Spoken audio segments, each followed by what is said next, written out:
percentage of Black general managers and members and, like we said, presidents of commissions? How will you ensure that there is, that we can submit our books of Blacks to you?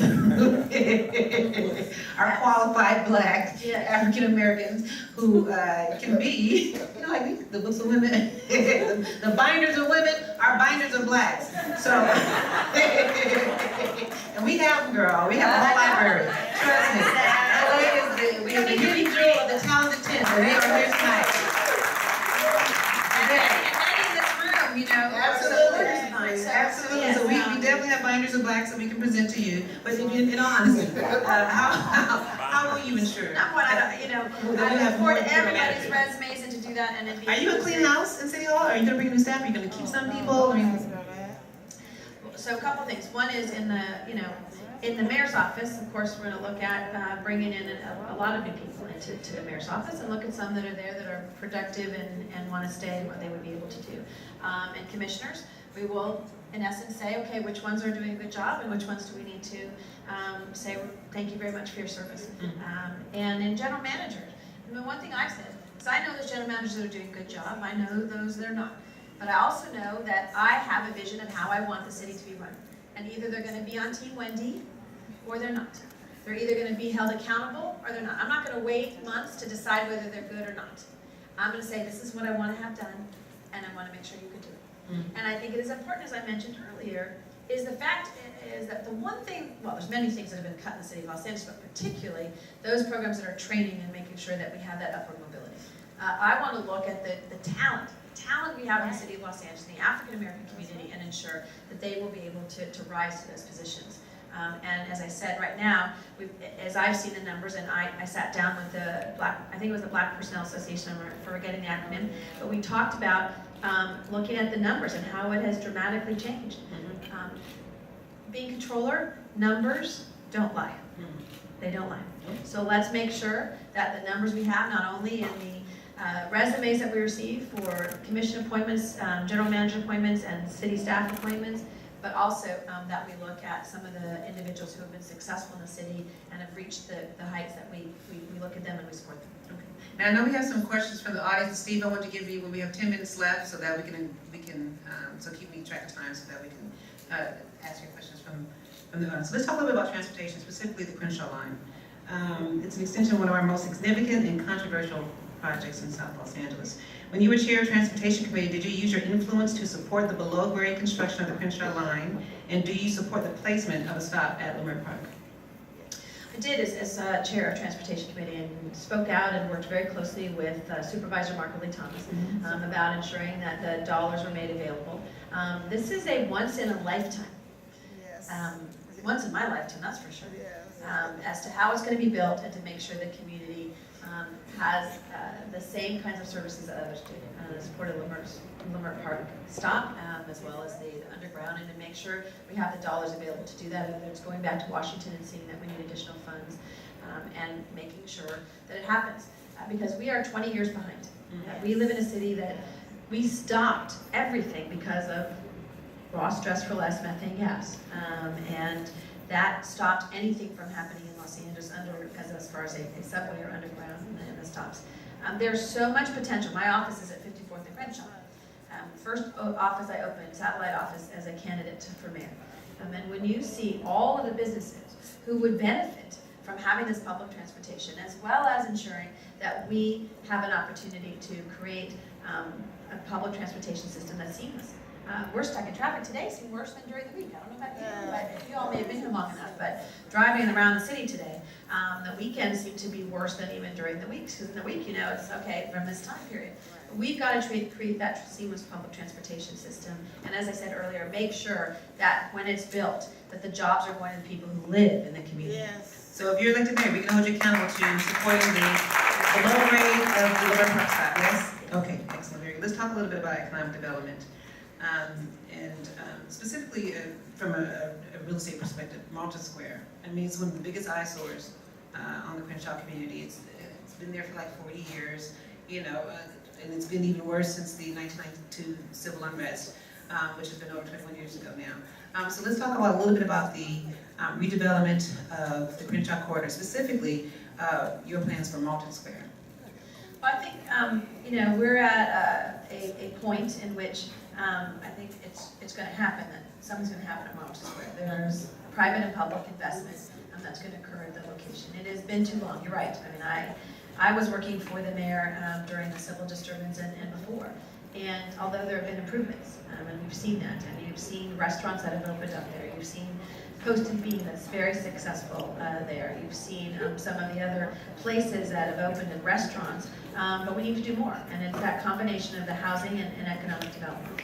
As the next mayor, I'm going to be the job czar for every part of the city of Los Angeles. Okay. When a company comes to me and says, I want to open up my business, or I want to build something, and I want this not only expedited, but I want to have a zone change, I want to do this, and say, okay, we'll support you there, but I want to bring you down to Crenshaw, 54th, or Crenshaw, Martin Luther King, and say, you need to invest here as well.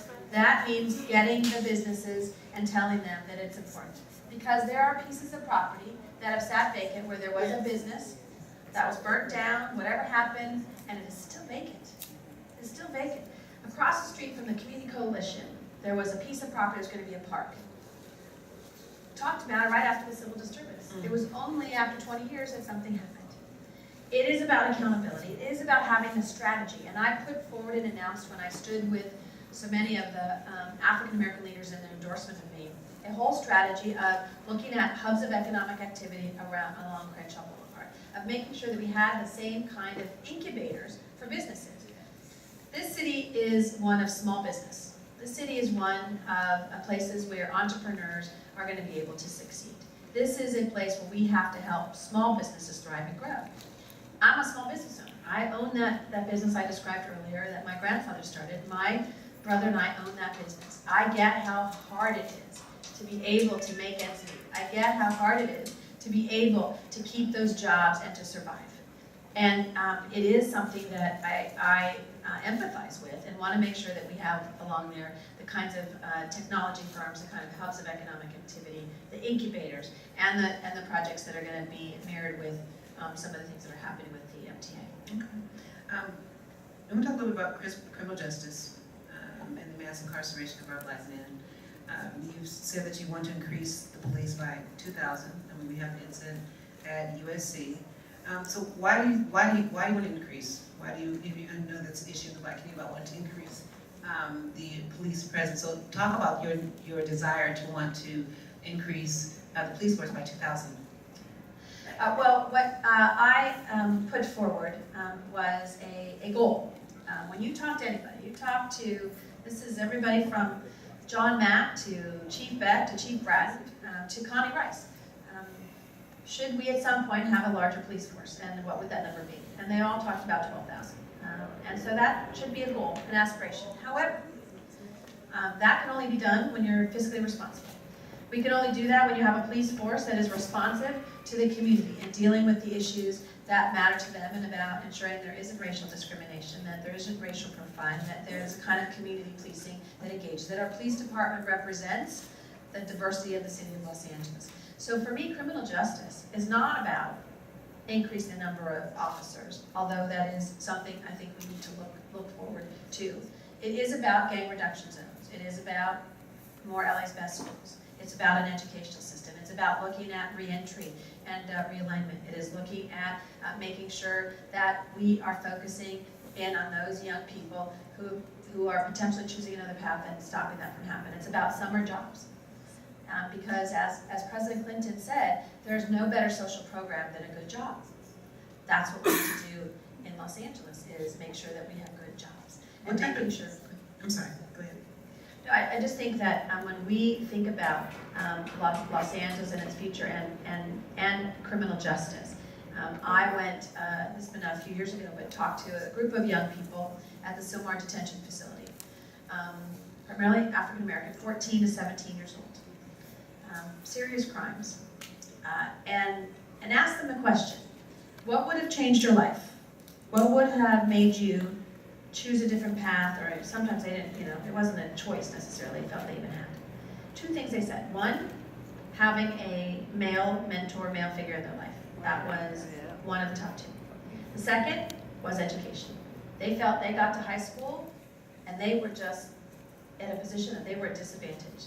They weren't reading and writing at the level that they should have. They weren't in classrooms where they felt the teachers and the principals were doing what's best for them. And so that, and I'm sure we'll get to education in a moment, but for those young African American males, they said to me, if you could do anything, it's about making sure we have opportunity and they have mentors that are going to assist us, because we feel as though that was one of the problems and why we're here today. And we all know it's more than just young men. I mean, there's a mass incarceration of, young boys, mass incarceration of black men. Our leadership in the black community is incarcerated. Our entrepreneurs, our best, our brightest, are incarcerated for minor infractions. We even had a speaker earlier, my sister, Dr. Greuel, who said that the prisons are not institutions of rehabilitation, but reincarceration.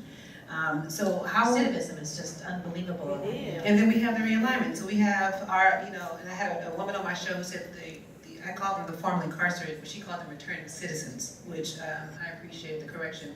So when they do come home, so what type of services will you help to support our returning citizens on mental health, on getting jobs, on not being re-incarcerated because they don't have opportunities, or they don't feel like they have opportunities, not getting support. So talk about how we're going to support our returning citizens of black men who need to come home. Yeah. And I think it is making sure that you're coordinating with the other levels of government as well in the private sector. Too often we're in silos. City has responsibility for this, county has responsibility for this, state of California has this. There has to be a better coordination with those entities to talk about if it is mental health services, not waiting until there's a problem. So literally it is your release and your ability to ultimately go to a family workforce center, a job center, so that these services are ultimately provided and there's someone that is going to, not just your probation officer, but others in the community. It is about ensuring that you have re-entry programs with some of the major corporations or other businesses and create those opportunities and potentially get public and private sector funding for it. It's about making sure that there's housing. Many of the young men that I spoke to said, if I go back to where I lived, I'm going to go back to the same things and you're going to see me back. And many of the young men I spoke to said, and the gentleman I was working with was providing funding for them to go to a school that was maybe even another state for them, but another place, because they felt they needed to get out of the environment that they had been in. So it is about affordable housing. It is about jobs, job training. It's about ensuring that our job training programs, which I did an audit of, are not just about placement. In the last years, when I looked at this audit, 4% of the dollars were spent on training. The rest of it was replacement. In a down economic time, there weren't jobs to place them in. You need to make sure we're using for the training the jobs of the future. And it also is about getting their GED or being able to have the kind of educational opportunities. So it's not an easy issue. And anyone who tells you, oh yeah, here's the solution and we can do it tomorrow, but it is about taking leadership. It is about saying we're going to lose a generation of our young men and women if we don't step up to the plate. Now, how can and are you willing to support our returning citizens and educate them on their right to vote? Many who have a misdemeanor can vote. If they're waiting for a trial, they can still register to vote. If they completed their parole, they can register to vote. And many of our returning citizens don't know that they have a voice in our political process and can hold our politicians accountable. So how will you help support our formerly incarcerated, our returning citizens to have a voice in the political process and encourage them to register to vote and get involved?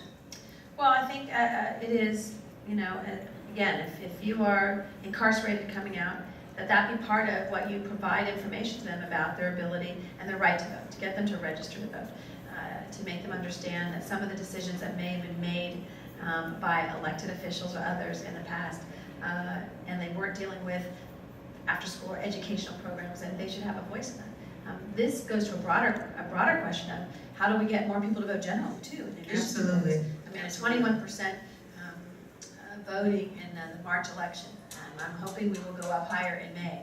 I am a proponent of not having the city be on its own schedule. Because why do you think that is? Why do you think that people don't get involved in our local political process? I had talked earlier about that's one of the most important decisions that we can make, what happens in our own backyard. So why do you think, and not just the black community, but you said this, the city overall didn't show up for the primaries. Why do you think that is?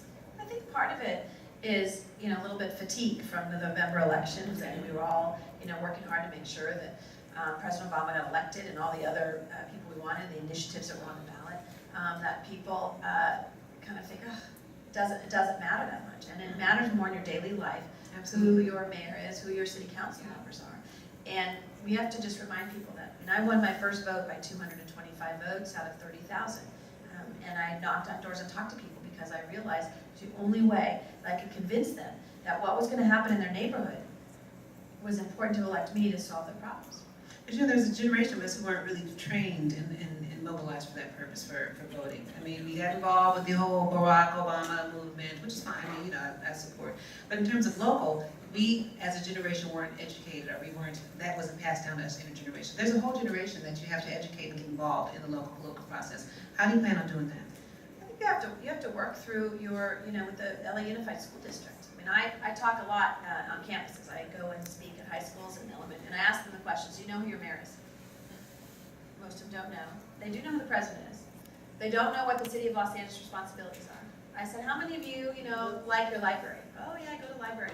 I can ask some of my peers, and they don't even know who their city council person is. So it's irrespective of just our local. Some of our adults knows who your city council. It's beyond. You know what I mean? It's making them feel, but I think it's twofold. It's one, educating them about it's your right and your responsibility. But two, it's about exciting people about what's happening in LA and making them think that it's not only your vote, but it's also the rest of what you need to do to help your community. No one's going to solve your problems for you. You have to do it together. And so I think the two are symbiotic on that. Okay. We have a couple minutes before we have our honest question. We are going to ask you about education, specifically from the mayoral candidate covenant from the BCCLA. And their first commitment that they're requesting is ensuring a high-quality education is available to every Black child in every neighborhood through the allocation of funds and resources necessary to meet their needs, including students speaking non-standard English, just as LAUSD does for bilingual students. So, as I said earlier, there's no more important issue that as we look at the city of LA, and the fact is, if you were to be a world-class city, you can't be a world-class city without a world-class education system. I live this every day as a parent of a child in LA Unified School District. I see where the problems are. I see that the resources are not getting to the schools that we need to have them. There's a big discussion on the state right now with our governor's proposal, which I support, which is making sure that the dollars are going with the kids, that the dollars are going in an area so that particularly in those that are eligible for free lunch and many of the schools that the dollars are available there. We are 49th in the country in per pupil spending in this state. That is criminal from my perspective. We have to make sure that the kind of education you receive is not dependent upon your zip code. That we have to make sure that we have the teachers who are going to stay for a longer period of time. This is the first year that LAUSD is not giving pink slips to their teachers. Usually 5, 10, you all may know the numbers better, but thousands of them, of individuals. And what happened in the past was, in some schools in South LA, 60% of the teachers were getting pink slips. Now, how many of those teachers do you think are going to stay? Even if they get the job back? Because that's usually what happened is, the state budget came out and they were able to keep their jobs. How many want to say, I'm not going to go through that every year? How many are going to say, I'm going to go do something else? Go to some other school? And so we had to change that.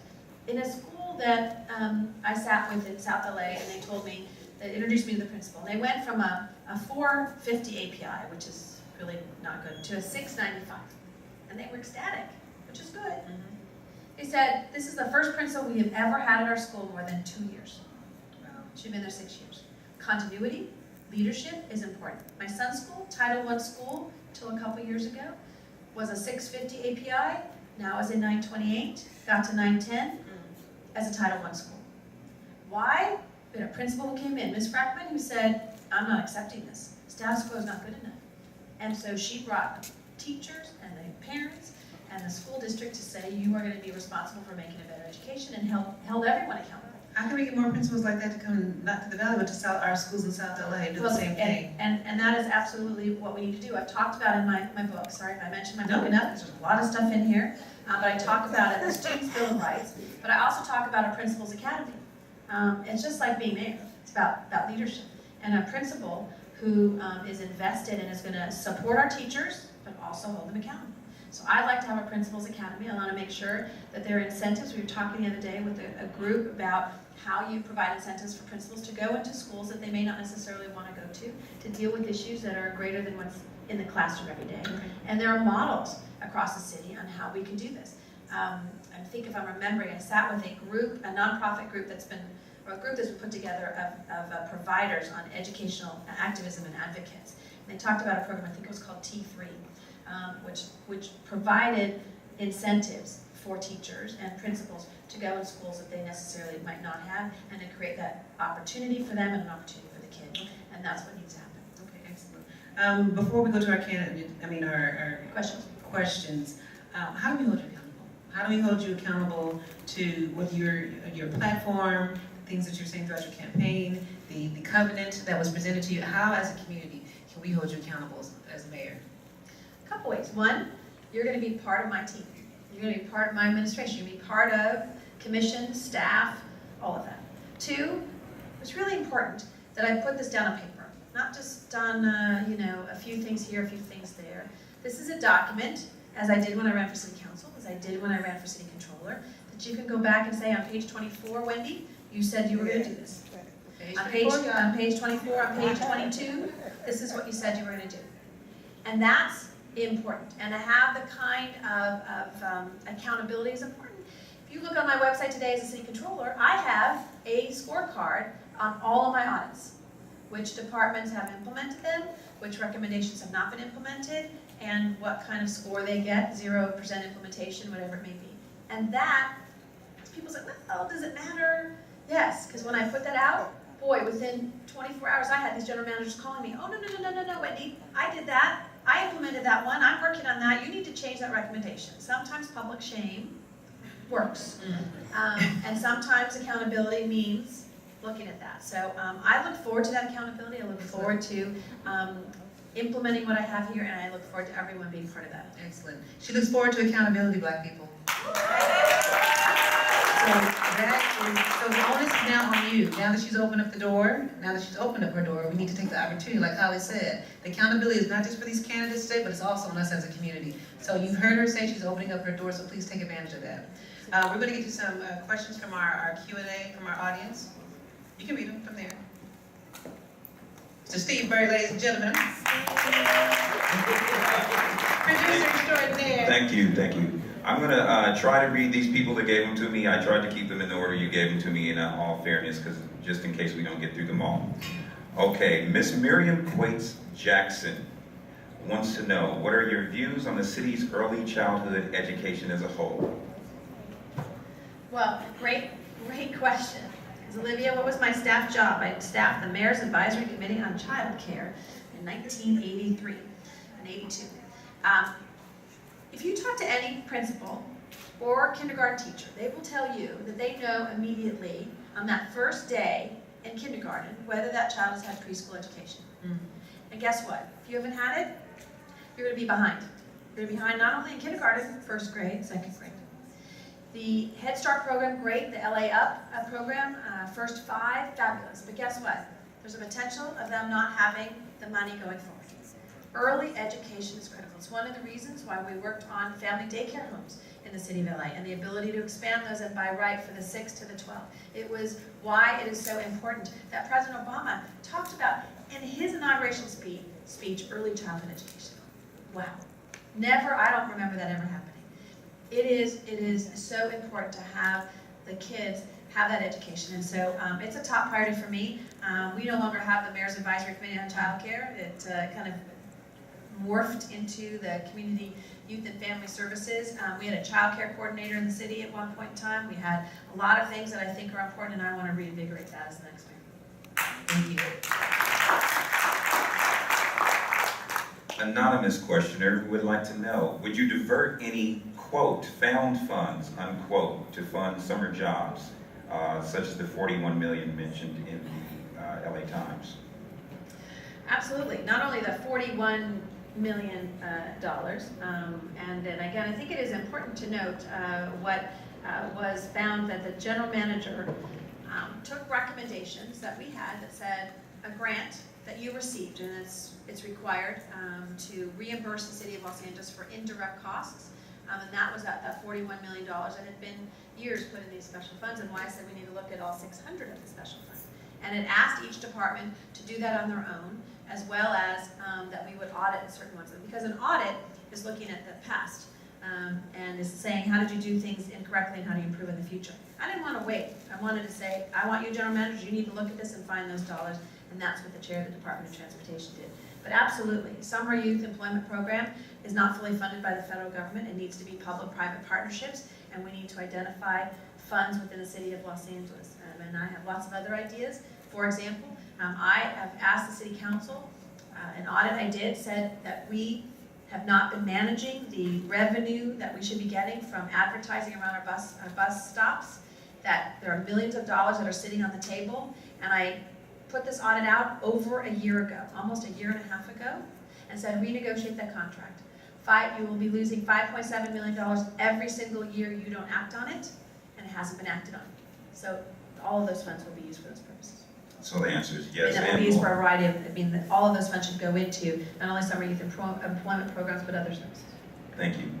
Pamela Evans wants to know, how do you serve Black Americans in Los Angeles and remain connected to special interest groups who do not have an interest in increasing or improving diversity? Well, I guess I would say the proof is in the pudding for me of what I've done over the years of standing up and making sure that we address the issues that are important to African American community, the Black community, and that I'm an individual who, if someone says something inappropriate, does something inappropriate that is not for the African American community, you're going to hear me use my voice, say that's not right, and that's what I've done, and that's what I'll do in the future. Okay, Jackie would like to say, in light of the LAPD discrimination that occurred last week at a graduation celebration, a demand for change in the LAPD system is intensifying. If elected mayor, making this change is a top priority, what policy changes do you pledge to create to implement change?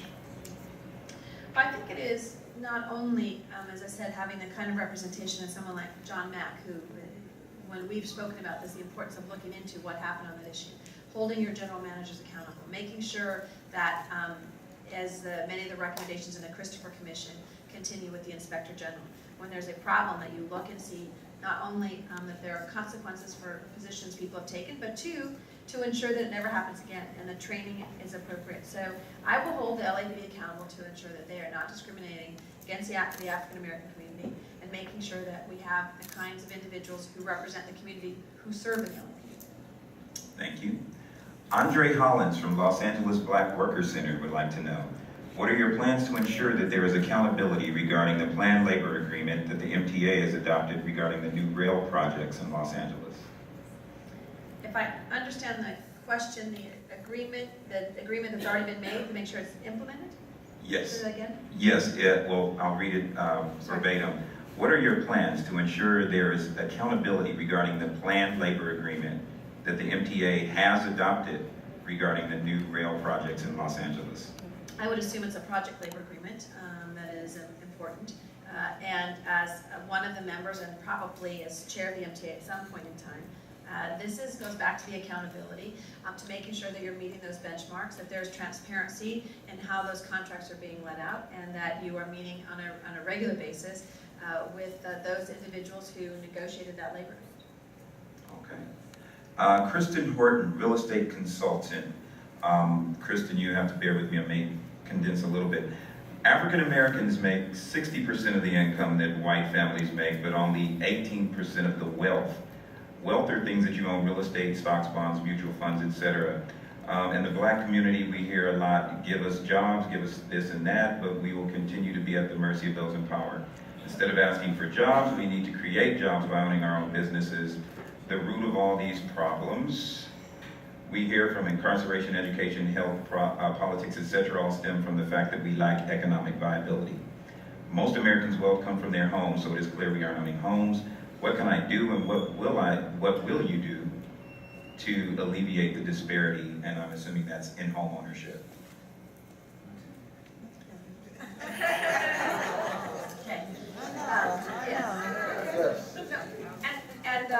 You know, home ownership is at a number of levels. It's one about making sure we hold our banks accountable to giving the kind of loans that are for the African American community. That also in the issue of foreclosure, to ensure that there are workouts, that it doesn't happen that you are displaced and that foreclosure occurring.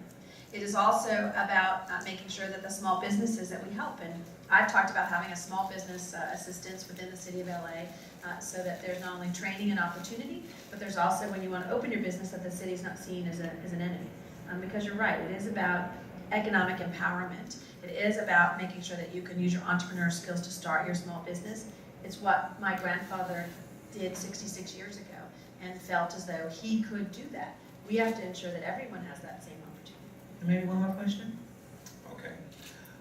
You mentioned working on a black agenda with Tom Bradley you mentioned working on a black agenda with Tom Bradley. Where do you think we need to put more focus?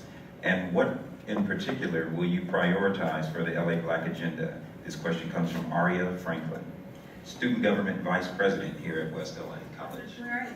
Where's our student? Great. Congratulations. Well, it's about a variety of things. And the importance of, we've talked about, educational opportunities. When you look at the graduation rate and the ability to go to college, kind of scholarships, we need to do a better job in the African American community. As mayor, I want to work with all of the universities and have that linkage, have a cabinet of those universities, community college presidents to see how we link up from our high schools to that graduation, to make sure that we have the kind of vocational and job training programs that are necessary for our young people to be able to achieve their goals, and to work with the businesses that are located here. So when you graduate, you're going to have a job. When you graduate, you're going to be able to say, here's my pathway. When I sat with President Clinton the other day, he was talking about a program in Chicago that literally, in your sophomore year, there's a linkage that says, here are the jobs of the future, and you will get the job if you go down this path and you graduate as an engineer, as a nurse, whatever it may be, so that you're focused. I was a poli-sci major. I didn't know what I was going to do necessarily. But if they told me in my sophomore year, guess what, Wendy? If you take these classes and you major in this, here's where you can get your job and it's a guarantee, that might change some people's idea about where they want to go. As mayor, I'm going to be able to lead Los Angeles and talk about in essence, from birth until you're a senior, and that the focus senior as far as in your elder years, that you have senior housing, that you have early childhood education, that you have the opportunities to achieve your hopes and dreams. It's why, I tell my son, and my mother told me I could do anything. And I know this is my last question, so I just want to close. I think I've told you this story a little bit, but my mom she's not with us anymore, unfortunately. Passed away a few years ago. But she grew up in a small town in Harrisburg, Illinois, the daughter of a coal miner, and my grandfather was a coal miner. And it was a town of 9,000 people. In the 1980s, she bought these beautiful homes, 12 bedrooms. They didn't cost much because this is a town of 9,000 people and there's not a lot of work there. But she bought them and she turned them into a bed and breakfast. And I could never understand why she did that, because I said, Mom, who's going to visit Harrisburg, Illinois? She said, well, there'll be weddings and things, and we're the closest thing to the prison, which we were. Prison people have to stay somewhere when they visit their relatives. And she laughed. I laughed and said, I'm not sure, Mom, that's a good marketing tool. I know, right? But she, anyways, I never understood why she bought the homes, and she did it. But it was her hobby a little bit. And so a month before she died suddenly. I think she had a premonition of what was happening in her life. And she started telling me all kinds of stories about things that had happened. And she said, do you know why I bought those houses? I was like, no, Mother, I questioned you many times about it.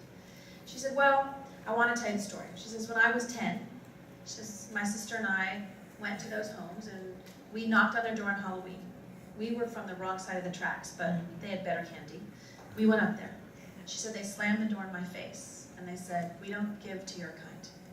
And she said, at 10 years old, I vowed that I would own those homes one day.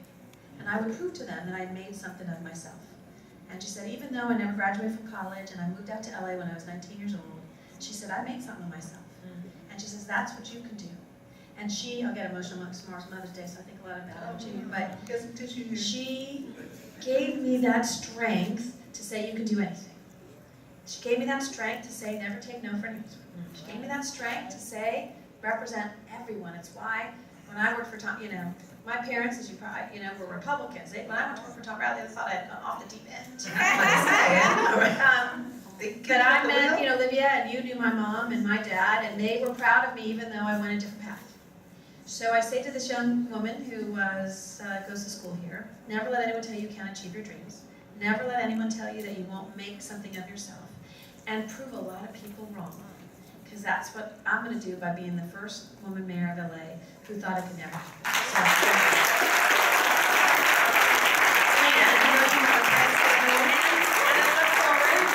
I look forward to all of you holding me accountable to make sure that Black LA is not left behind. To make sure. You better be careful what you ask for now, girl. That the voices, You'll know. that you make sure that you let me know when we're going to be doing commissions and staffing and all of that, and most of all, how we can make LA the great city I know it can be. That we can make LA a city that everyone wants to be at, and that we're going to achieve that dream together. So thank you very, very much, Mona. Thank you Thank you so much for your time.